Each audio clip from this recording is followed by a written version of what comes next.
The Earth's climate is changing.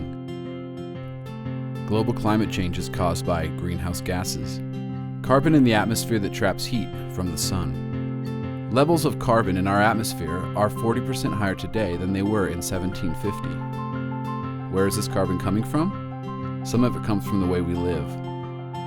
Some of it also comes from ecosystems that are out of balance. In the western U.S., invasive plants and expanding woodlands are altering the frequency and size of fires, and how landscapes store and release carbon.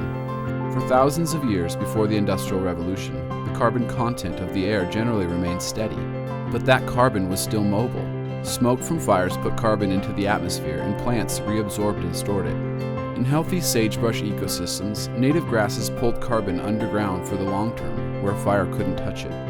Now, non-native plants like cheatgrass have invaded the West and taken over sagebrush land, making fires larger and more frequent. The West is seeing fire, both natural and human-caused, like never before. These degraded ecosystems won't recover alone. The disturbed land is an invitation for more cheatgrass to invade, and the downward cycle continues: burning, invasion, and more burning. Smoke from these wildfires contributes enormous amounts of carbon to the atmosphere. And to make matters worse, cheatgrass doesn't store much carbon underground. Most carbon it holds will only remain there until the next wildfire. Scientists and land managers are working to restore sagebrush ecosystems to a healthy state, one that will slow the spread of invasive species, reduce the impacts of wildfire, and help control the amount of carbon in the atmosphere. The key to restoring these lands is native perennial grasses, species that compete with invasive plants and efficiently pull carbon from the atmosphere to store it deep underground. Managers are finding ways to give these hero species a foothold back into invaded lands. If there is enough native grass, invasive ones can't take over, and the cycle is broken. One way managers are helping recovery is by using mowing, herbicides, and tree cutting or shredding.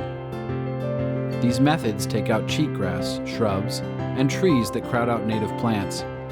With room to grow, native grasses have a chance to reestablish. And scientists are carefully studying the long-term results to see how effective these techniques are for reestablishing native grasses.